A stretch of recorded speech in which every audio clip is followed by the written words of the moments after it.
Hey guys, Sandy here. So I got a quick list for you. These are 5 different types of guitars that beginners should not buy.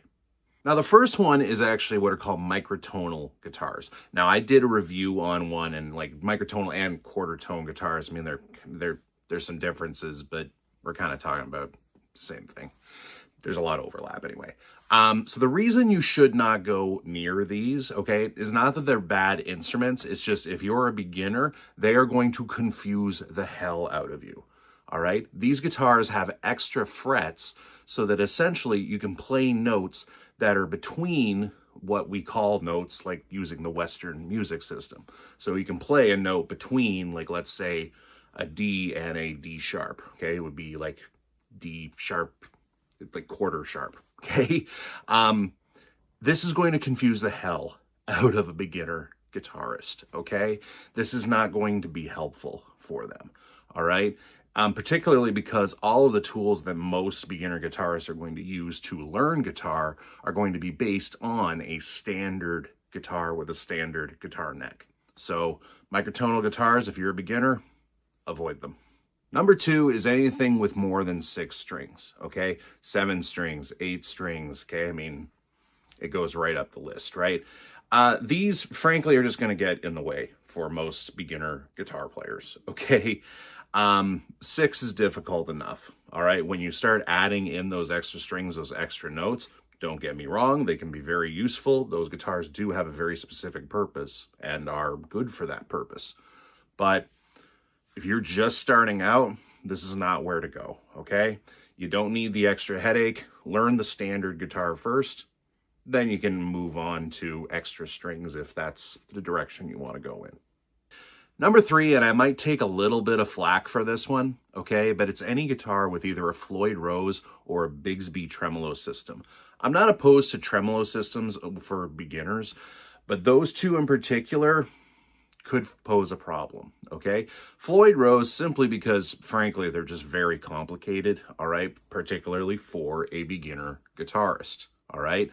Now, again, they do sound wonderful, and you can get some really awesome effects out of them, but when you start looking at them and it comes to tuning up for a beginner, they don't need that extra headache, okay?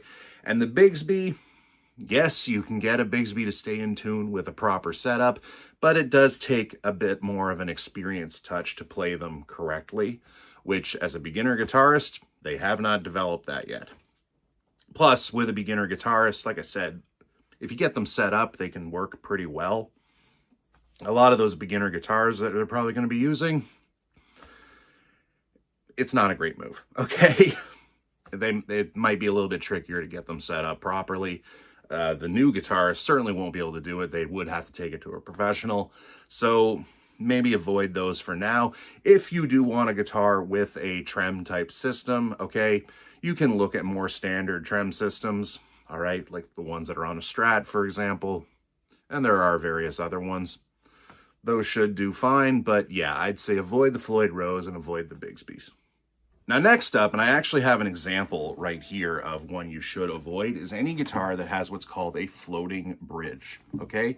So with this guitar, this bridge, the only thing that's keeping this bridge down is the tension from the strings, okay? So if I get really rough with this guitar, this bridge will move, which means I can't play this thing, at least not have it play in tune. It does take a bit of a more delicate touch, and you have to kind of gradually learn that.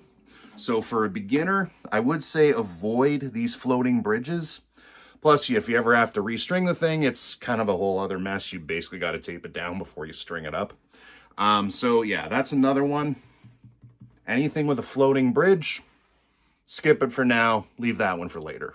And finally, and this one may surprise people and they may disagree with me on this, but like super, super, super cheap guitars, okay? Now look, I am an advocate for affordable gear, okay? I want you to get awesome sound, and I don't want you to break the bank while doing it, okay? And there are wonderful affordable guitars out there, all right? You do not have to spend a fortune. That said, there is some truth to you get what you pay for, All right. Some of the super, super cheap guitars you can find online, Temu, Amazon, that sort of thing. Or hell, if you go to like a pawn shop or something, I mean, every pawn shop in the world has that one rack of guitars that are like under $100 each. There's a reason. Okay. For a beginner, like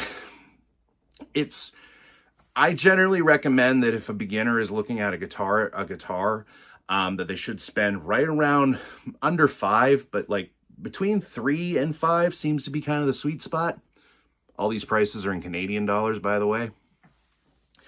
Anything below that, you're getting into some dicey territory, particularly if it's used. So again, while I do advocate for affordable gear, and I think you can get amazing deals out there, some of the super, super, super affordable stuff, it's expensive firewood. Okay. And like as a beginner, you'll really have to fight to play it. And I mean, frankly, learning guitar is difficult enough.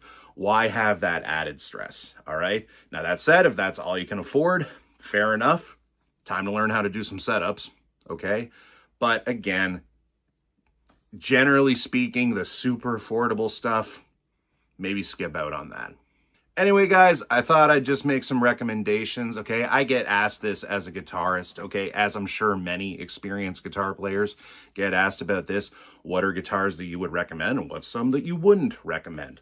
Okay, so these are 5 guitars that I would not recommend the beginner buy, okay? But hey, that's just my opinion. Maybe you have a different opinion, and that's cool. Leave a comment, let me know what you think. Maybe I'm completely wrong on those super affordable guitars. Maybe there's real diamonds in the rough there that I just don't know about. Or maybe, you know, you're a beginner and you learned when you were first starting out on a 7 or 8 string. Fair enough, okay? But let me know, just let me know in the comments, all right? So hit that subscribe button. Sandy from Sandy's Guitars.